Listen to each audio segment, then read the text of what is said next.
আমাৰ চুবুৰী ভতিজা ল'ৰা কৃষ্ণ দাসৰ ঘৰত নাৰায়ণ পূজা এভাগ পাতিছে আৰু নাৰায়ণ পূজাৰ বাবে সি মোক ভাতকেইটা বনাবলৈ কৈছে ৩০-৩৫টা মানুহ হ'ব গতিকে সি মোক ভাতকেইটা বনাবলৈ দিছে মই অৱশ্যে হেলা নকৰোঁ ভাত বনাবলৈ যিহেতু চুবুৰীয়াৰ মানুহ বনাই ভালো লাগে আৰু এনেও মই ভাল পাওঁ ভাত বনাই নাজানো কিয় ভাল পাওঁ ভাত আঞ্জা খোৱা হওক নহওক কিন্তু মই বহুত ভাল পাওঁ বনাই পেলাই গতিকে আজিও মই বনালোঁ এয়া মই প্ৰথমতে দালি বনালোঁ এয়া চাম দালি বনালোঁ এয়া দালি ইয়াতে সানমিহলি দালি আৰু গোটেইবিধ দালি আছে এয়া দালি বনালোঁ এয়া তৰকাৰী বনালোঁ এয়া তৰকাৰী দেখিছে তাৰপিছত এয়া শুকান ভাজি বনালোঁ এয়া শুকান ভাজি আৰু এয়া পনীৰ এয়া পনীৰ বনালোঁ আৰু এতিয়া বনাম মই এয়া চাউল ধুই থৈ দিছোঁ এতিয়া পানীখিনি গৰম হ'লে মই চাউলকেইটা বহাই দিম ভাতখিনি বনাম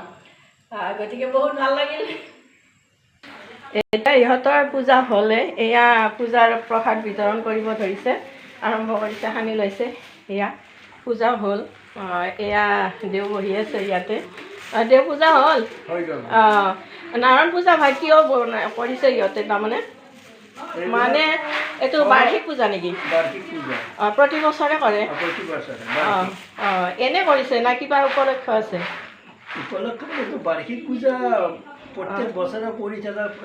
ফলৰ কাৰণে যাতে বাৰ্ষিক বছৰটো ভালে ভালে যায়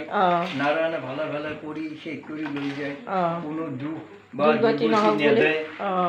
সুমংগল সাধন কৰি পেলাই প্ৰত্যেক বছৰে যাতে শৰীৰ আৰোগ্য কৰি ৰাখে তাৰ ফলত এই বাৰ্ষিক পূজা সেইকাৰণে পূজা কৰা হয়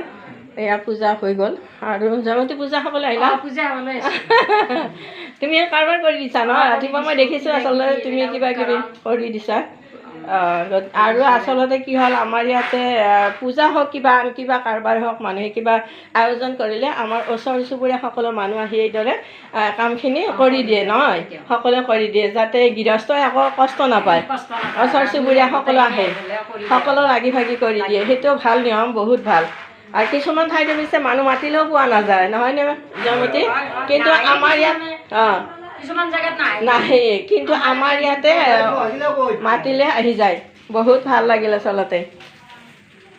গোটেইখিনি আহিছে এয়া ভনী আহিছে তোমালোকতো পূজা ভাগ প্ৰতি বছৰে কৰা হয় নহয় প্ৰতি বছৰে আহা তোমালোকে ভালো লাগে কৃষ্ণ হয়নে এইটো বাৰ্ষিক পূজা আচলতে প্ৰতি বছৰে কৰা যায় কি হ'ল মঞ্জু পূজা ভালে ভালে শেষ গ'ল এতিয়া প্ৰসাদ বিতৰণ কৰি আছে ভালে লাগিল বাইদেউ অসুস্থ গতিকে বাইদেউ যে ভাল হয় সুস্থ হৈ উঠে সেইকাৰণে মানে ভগৱানৰ ওচৰত এই পূজা ভাগ পাতিছে কৰিছে বহুত ভাল লাগিল